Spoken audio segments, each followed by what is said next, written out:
Hello, my lovely lovelies. It is, once again, time for pajamas and a blanket and a story, but we're starting somewhere different this time. This time we moved a little bit across the room from over there where we normally sit to over here by the door because it's one of my favorite kinds of nights outside, and I wanted you to hear what it sounds like. So I moved over by the window so I could open it up and we could listen.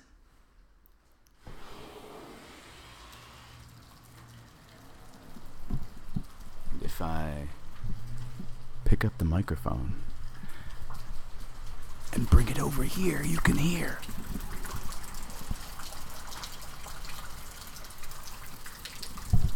It's an awesome rainy night. And the streetlights are on. And the cars are driving around. And it's very dark. And it's very cozy inside. And I like to listen to the rain.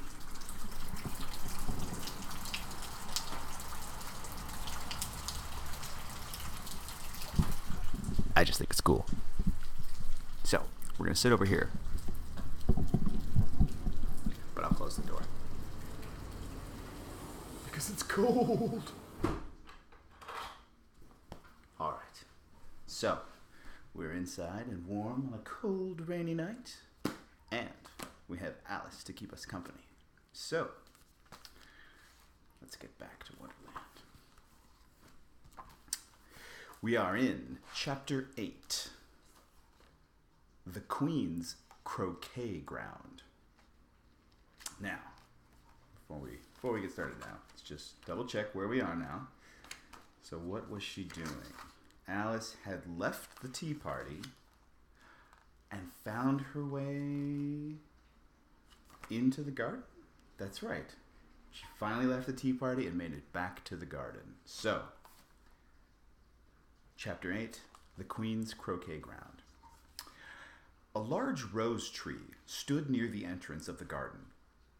The roses growing on it were white, but there were 3 gardeners at it, busily painting them red.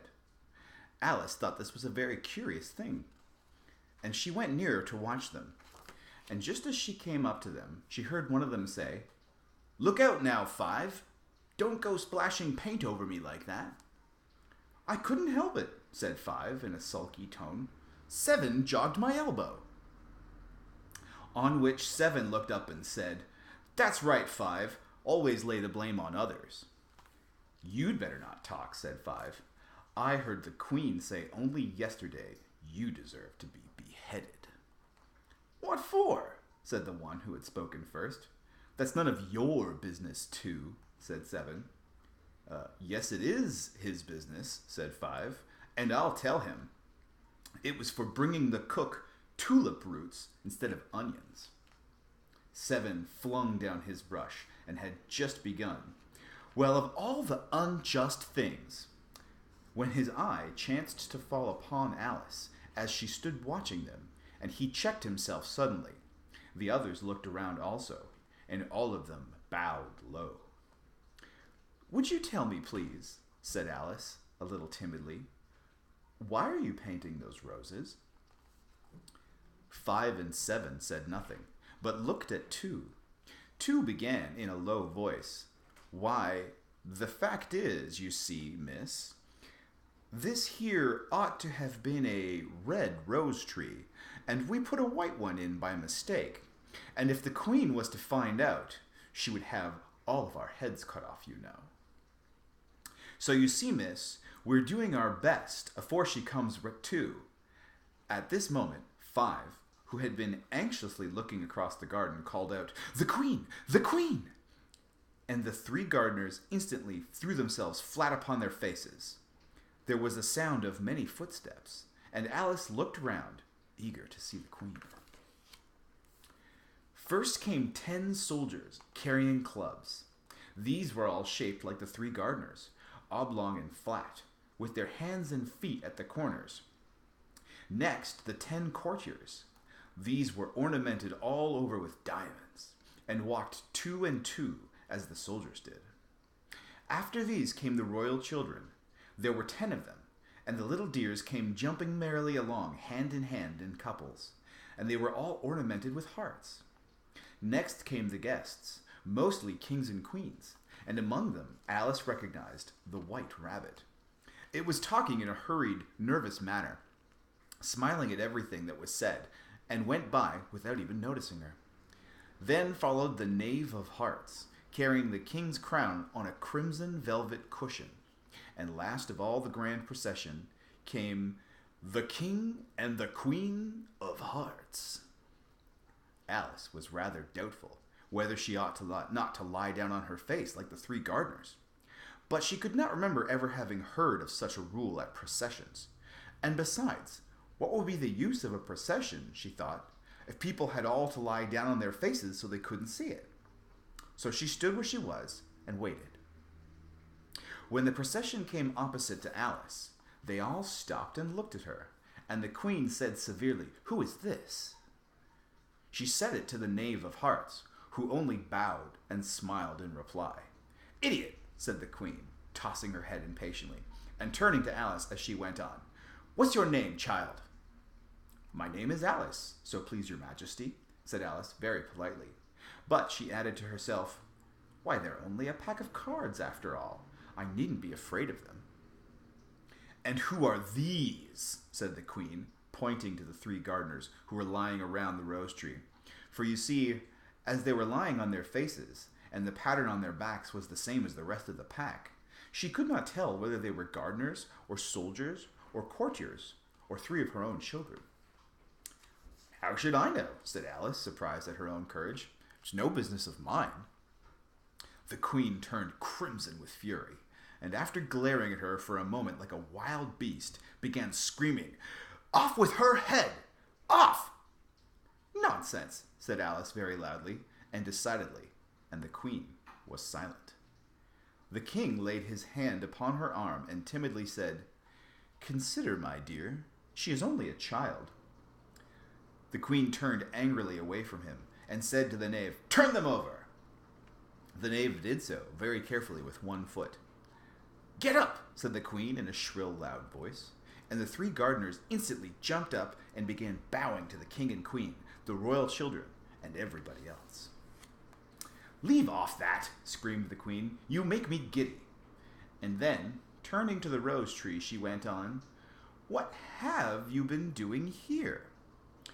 "May it please your majesty," said 2 in a very humble tone, going down on 1 knee as he spoke. "We were trying—" "I see," said the queen, who had meanwhile been examining the roses. "Off with their heads."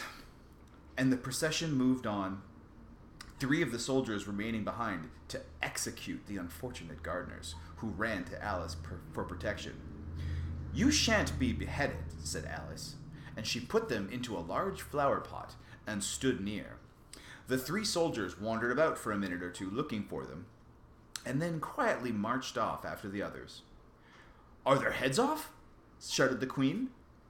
"Their heads are gone, if it please your majesty," the soldiers shouted in reply. "That's right," shouted the queen. "Can you play croquet?" The soldiers were silent, and looked at Alice, as the question was evidently meant for her. "Yes," said Alice. "Well, come on then," roared the queen, and Alice joined the procession, wondering very much what would happen next. It's a very fine day," said a timid voice at her side. She was walking by the White Rabbit, who was peeping anxiously into her face. "Very," said Alice. "Where's the Duchess?" "Hush, hush," said the rabbit in a low, hurried tone. He looked anxiously over his shoulder as he spoke, and then raised himself upon tiptoe, put his mouth close to her ear, and whispered, "She's under sentence of execution." "What for?" said Alice. "Did you say, 'What a pity'?" the rabbit asked. "No, I didn't," said Alice. "I don't think it's at all a pity. I said, 'What for?'" "She boxed the queen's ears," the rabbit began. Alice gave a little scream of laughter. "Oh, hush!" the rabbit whispered in a frightened tone. "The queen will hear you." You see, she came rather late, and the queen and... Get to your places, shouted the queen in a voice of thunder. And people began running about in all directions, tumbling up against each other. However, they got settled down in a minute or two, and the game began. Alice thought she had never seen such a curious croquet ground in all her life. It was all ridges and furrows. The croquet balls were live hedgehogs, and the mallets live flamingos. And the soldiers had to double themselves up and stand on their heads and feet to make the arches. The chief difficulty Alice found at first was in managing her flamingo. She succeeded in getting its body tucked away, comfortably enough under her arm, with its legs hanging down, but generically, just as she had got its neck nicely straightened out, and was going to give the hedgehog a blow with its head, it would twist itself up around and look into her face. With such a puzzled expression that she could not help bursting out laughing. And when she had got its head down and was going to begin again, it was very provoking to find that the hedgehog had unrolled itself and was in the act of crawling away. Besides all this, there was generally a ridge or furrow in the way, wherever she wanted to send the hedgehog to. And, as the doubled-up soldiers were always getting up and walking off to other parts of the ground, Alice soon came to the conclusion that it was a very difficult game indeed. The players all played at once, without waiting their turns, quarreling all the while, and fighting for the hedgehogs, and, in a very short time, the queen was in a furious passion, and she went stamping about and shouting, "Off with his head! Off with her head!" about once a minute. Alice began to feel very uneasy. To be sure, she had not yet had any dispute with the queen, but she knew that it might happen at any minute. And then, thought she, what would become of me? They're dreadfully fond of beheading people here. The great wonder is that there's anyone left alive. She was looking about for some way of escape, and wondering whether she could get away without being seen, when she noticed a curious appearance in the air. It puzzled her very much at first, but after watching it a minute or two, she made it out to be a grin, and said to herself, "It's the Cheshire Cat. Now I shall have somebody to talk to." "How are you getting on?" said the cat, as soon as there was mouth enough for it to speak. Alice waited till the eyes appeared, and then nodded. "It's no use speaking to it," she thought, "till its ears have come in, or at least one of them." In another minute, the whole head had appeared, and then Alice put down her flamingo, and began an account of the game, feeling very glad she had someone to listen to her. The cat seemed to think that there was enough of it now in sight, and no more of it appeared. "I don't think they play at all fairly," Alice began in a rather complaining tone. "And they all quarrel so dreadfully one can't hear oneself speak. And they don't seem to have any rules in particular. At least, if there are, nobody attends to them. And you've no idea how confusing it all is. All the things being alive, for instance. There's the arch. I've got to go through the next, walking about at the other end of the ground. And I should have croqueted the queen's hedgehog just now, only it ran away when it saw mine coming." "How do you like the queen?" said the cat in a low voice.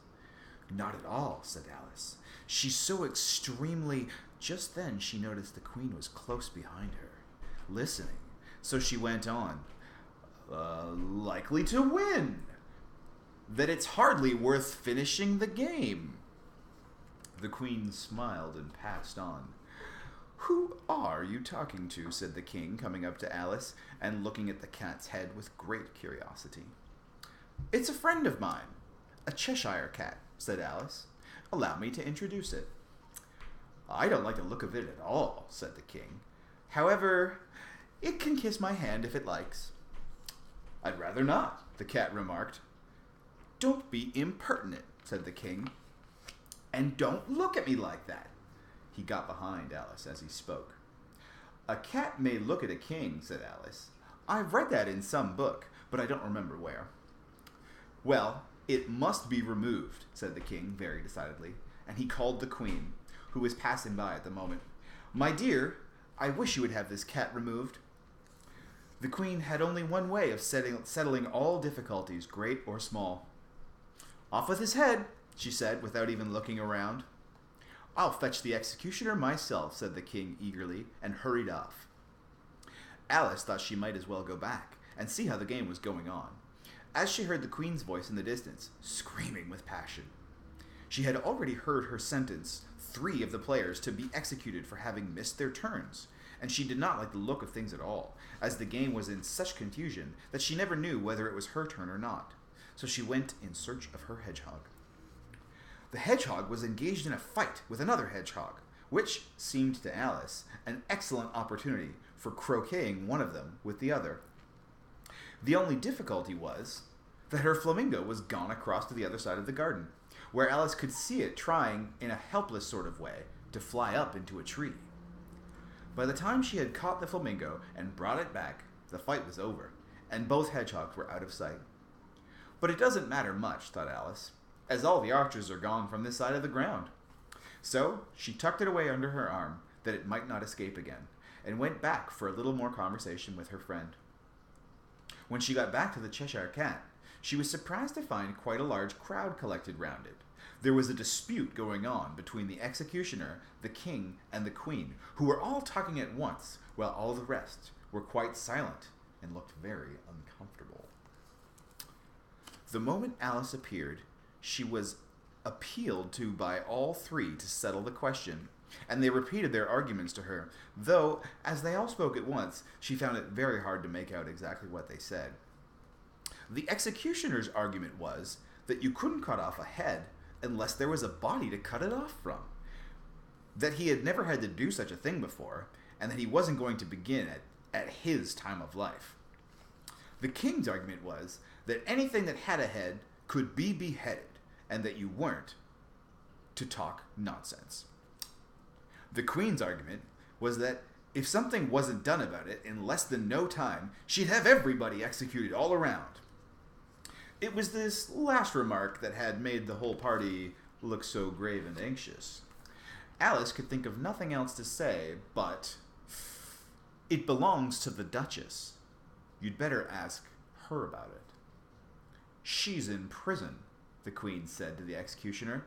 "Fetch her here." And the executioner went off like an arrow. The cat's head began fading away the moment he was gone. By the time he had come back with the Duchess, it had entirely disappeared. So the king and the executioner ran wildly up and down looking for it, while the rest of the party went back to the game. Very odd. So there we have the end of chapter 8. Put it away for now. I'm going to get myself ready for bed. I think you should do the same. And I'm going to lay down, pull my blankets up tight, and listen to the rain come down while I go to sleep. Yeah, sounds good. So until next time, bye-bye.